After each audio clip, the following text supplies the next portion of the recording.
Guys, magkakape lang tayo. Kami pala. Kasama si Ang Kasera, of course. Karga muna tayo ng gas dito sa Shell.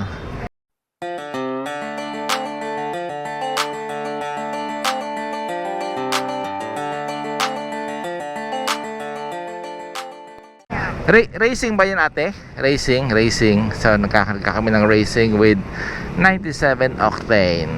Pupunta lang kami sa Zaza.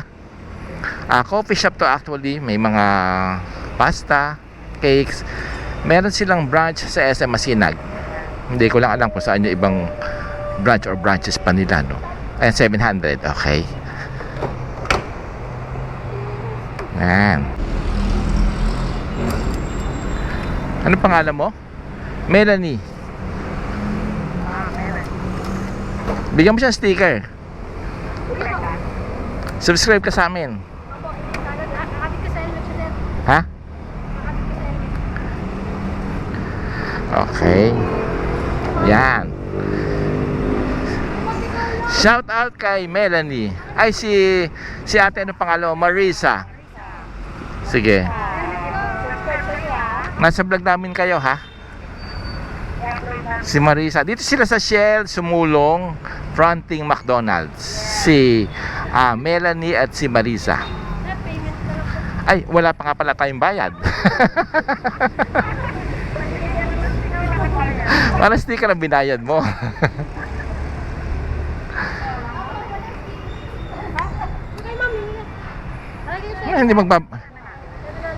Hindi magbabayad, sticker ibabayad. Okay. Isa pa, sige.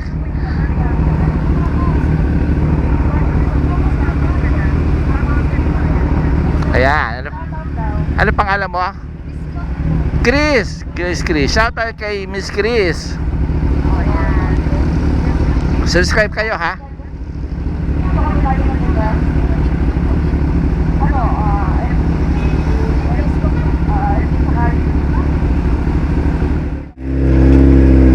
So today is a holiday, kaya hindi masyado matraffic.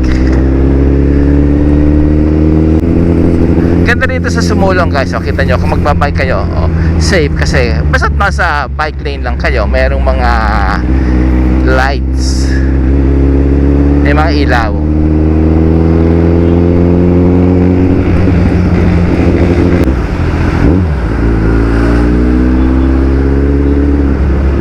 May jeep. So dadaan tayo ng Zumulong.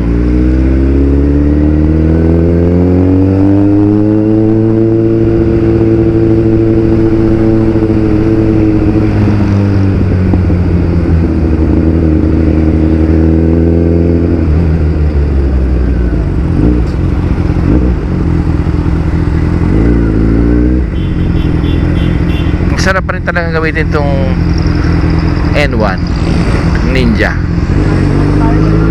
Straight tapos relax.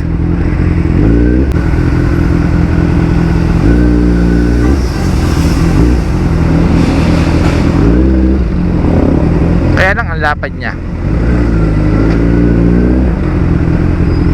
Yung sa may ilaw. Ang mahirap lang dito kay N1 ay masyadong malapad. Oops. Ang lapad ng side mirror, no?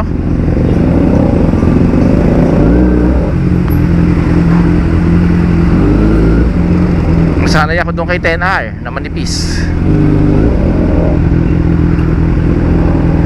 May mga nagtatanong sa amin ang magilagawa ni Kuya dito, ba't nasa labas ng jeep?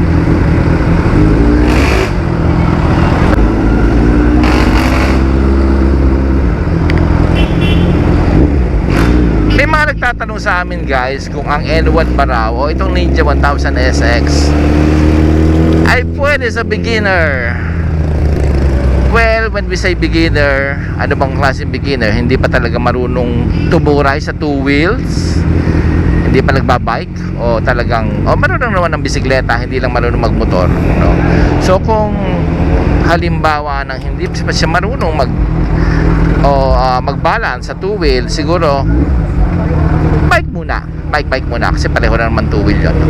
And yung mga ginagawa sa motor na ginagawa din sa bisikleta, so bisikleta muna. Pero kung marunong naman mag-bike, siguro naman halos lahat naman ng mga tao, no? Bihira lang naman yung hindi marunong mag-bike, hindi pala ride ng motorcycle. Okay. Kung po pwede si N1 sa beginner, I would say yes, pwede siya sa beginner. However, dapat depende sa individual, no? Kung meron siyang eagerness and perseverance, determination, dedication, and of course hard work, no? Pwede ang kahit na anong klaseng big bike, pwede. But remember guys na ang usually yung mga magagaan na mga big bikes ay yung mga sports bike or yung mga race bikes. Tumitimbang lang sila ng mga 198 or 200 kilos, no? Itong mga sports touring like this one, itong Ninja 1000 SX, tumitimbang to ng mga 238, so mas mabigat sila. Generally, ang mabibigat na bikes ay yung mga sports adventure, or no, not sports, sorry, it's mga adventure touring like the Versys, the GS, Multistrada, and mas mabibigat pa rin yung mga cruiser, no? Kaya lang ang cruiser bike, ang advantage doon, although mabigat sila, pero yung seat height nila ay mabababa. Usually na ang mga magagandang cruiser bike ay nasa Harley Davidson, no? And then meron naman mga 2XL na mga bikes like yung Honda Goldwing na 2,500cc yata yon. So ito yung mga mabibigat, talagang mabibigat na mga big bikes, no? Kaya lang ito ay mababa rin na seat heights. So I would say, no, na mas madali gamitin kahit na 10R, no? So ano ba yung differentiation ng 10R, ZX10R, or yung mga race bikes dito sa mga sports touring? Normal lang yung kanilang mga seat height, around 820, 830mm, kaya naman mataas yung kanilang mga foot pegs, and magagaan sila, tumitimbang sila ng mga 198, 200 kilos compared to the sports touring and sa mga adventure bike. However, ang disadvantage ng isang beginner kay sports bike ay malalakas generally ang mga sports bike, no? Dahil ka syempre design sila for race, magaan sila, medyo okay lang ang seat height, no? Pero malalakas sila.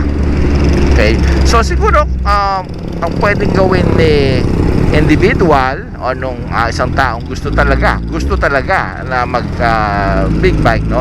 Gusto talaga niya mag-accomplish, o yung gusto talaga niyang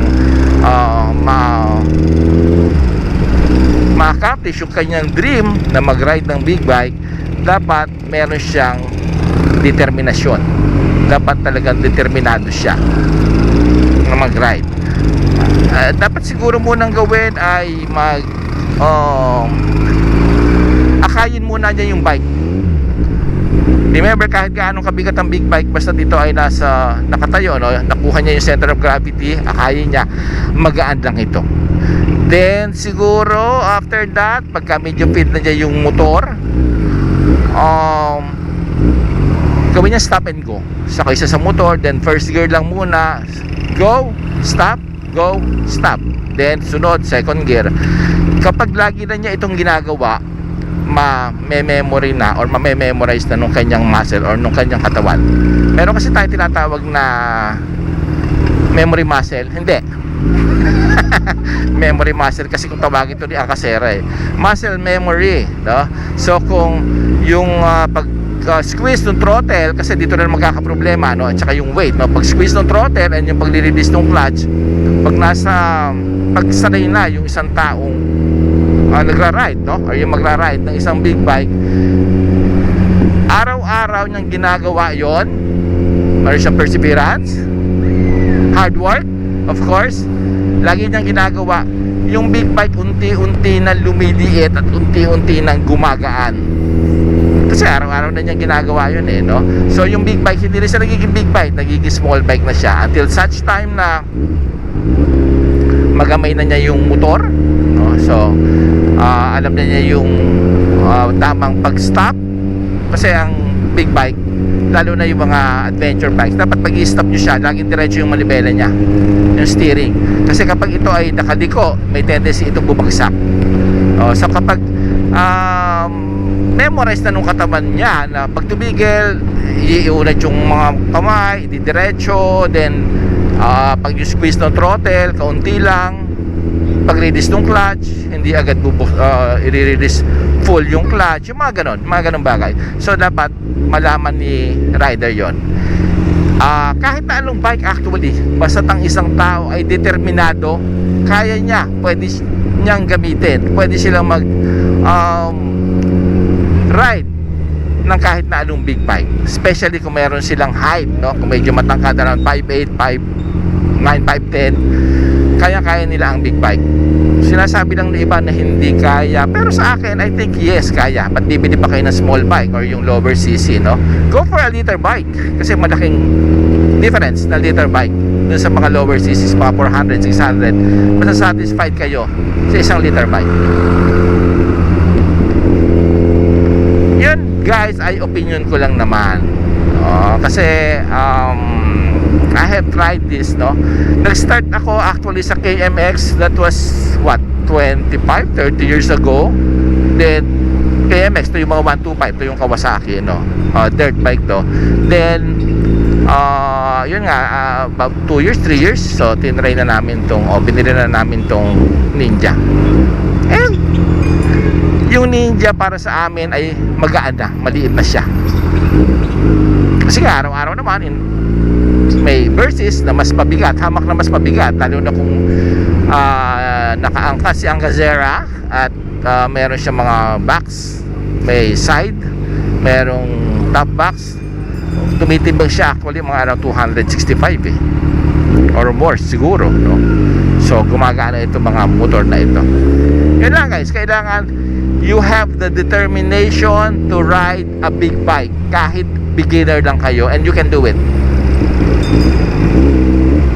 Masasatisfy nyo yung sarili nyo na kaya ko pa na mag ride ng isang big bike kahit beginner lang ako.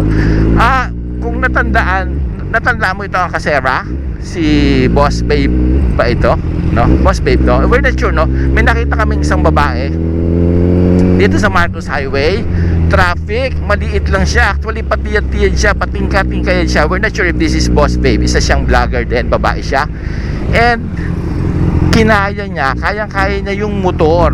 I think adventure bike yung dala-dala niya, pero ang liit niya, mataas lang yung kanyang shoes, yung heels ng shoes mataas, pero maliit siya, pero kayang-kaya niyang i-ride yung isang big bike. So yun ay dahil talagang determinado siyang mag-ride ng isang big bike, at siguro hard work, no? Pinag-aralan niya talaga, araw-araw niyang ginagamay, inaaral yung big bike. So naride siya. Okay, doon sa pupuntahan namin guys, ito na, Zaza siya, CZA, nasa may, marikita na to, nasa may gilid siya ng munisipyo, side lang siya ng munisipyo, ano? Masarap yung kanyang cakes actually, and tatry namin yung kanila, kasi sa SM Masinag walang mga pasta, walang ibang food cakes lang and donuts, no? Meron silang mga donuts, so itatry namin yung kanilang pasta, and ano pa yung iba nilang, yes, yun na yung dinner namin. Okay, so crossing na ito ng Hill Fernando, and ano ba street to? Ito na yung street papuntang Zaza. I don't know how to pronounce it right, pero CZA, I suppose this is Zaza or Zaza. Nakarga ba tayo? Nakarga tayo, no? Ayan, open pa sila. Today is no, the time is 6:32 and open pa sila, I think. Ayan siya. Okay,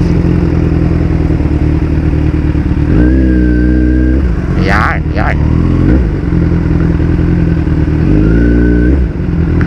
Alright, okay, so ayan si Zaza, the taste of Zaksa pala, Zaksa, no?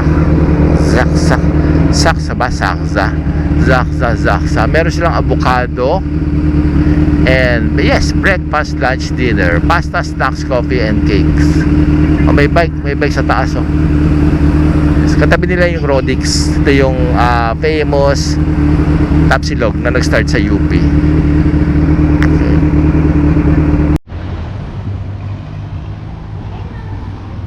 Hi, good evening. Pwede naman. Okay guys, dito yung Zaza. Siya si... Ano ba yung pronunciation?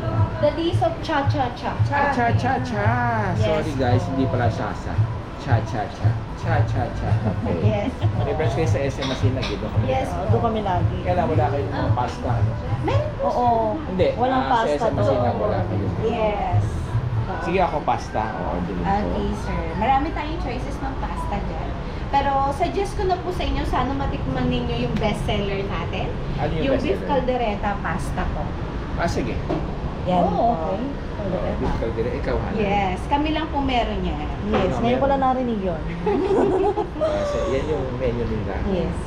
Yes po. Yung sumunod naman natin is yung aglio olio or yung linguine seafood pasta po. Okay. Yan po. Baka gusto nila i-try. Sige, ako yung which one is your best seller? Here po, sir. Sige, ako yung beef caldereta pasta. Tapos, Okay. may bread na siya, ano? Yes po. Garlic bread. Mag-order ka ba ng slice nung masarap dito yung ano yun? Ube leche plan, sir. Best Okay, na namin naman. yun. Red velvet. Okay. Sige. Saka isang Sa order slice. ng... Ano pasta ka? Ito, no? Yeah. Ito. Ikaw? Pasta. Linguine seafood pasta, Yes. ma'am. Okay, ito. Yes. Sige. Drinks Ano ang po. name mo, ma'am? Kate po. Kate po. Relative niya si Lodi po. Ayun lang. Coffee, ah. Ito yung kanilang restaurant. Sa Bayside dito, gilid dito ng... City. Yes.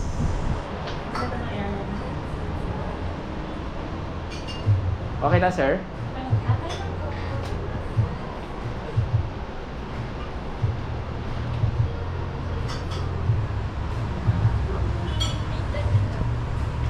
So, kung taga Marikina kayo, malapit kayo sa Marikina, you try...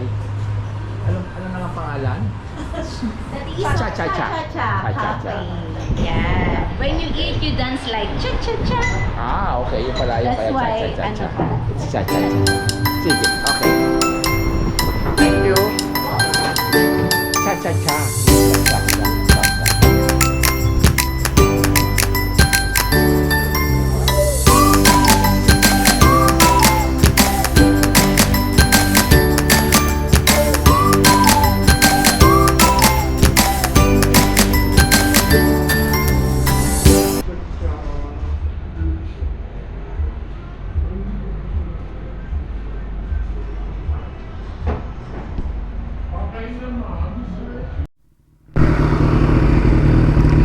Okay guys, paalis na kami. Pauwi na kami. Okay, let's go.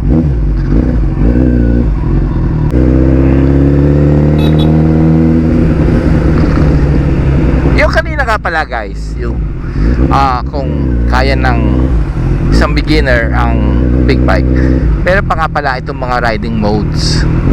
So at first siguro set mo lang sa rain, no? Kasi merong rain, rider, sport. So set mo lang sa rain, kasi ang rain I think is using about 60 or 50% of the horsepower. So mas mahina siya. So then taasan na lang niya yung mode, no? Bago niya ilagay sa sports or sa rider, kung ano man yung preferred niyang mode or power nung bike kapag meron na siyang enough skills to ride a big bike. So dito tayo daan sa Sumulong.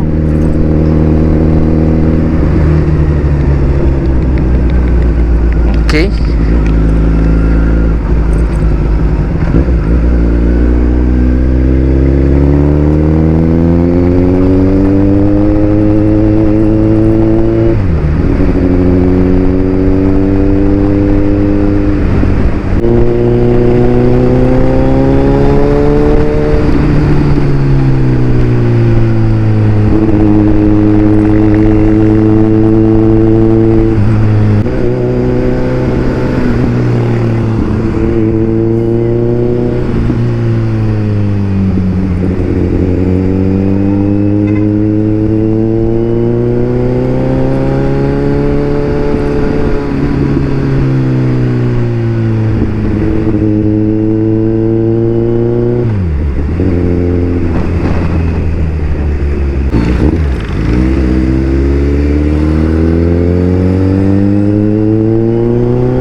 Okay, sumulo na kami. Marapit na kami sa aming bahay. So, thank you guys. Sa lahat po ng tumapos ng video na ito, please don't forget to like, share, and of course, please subscribe to our channel. Bye guys. Yon.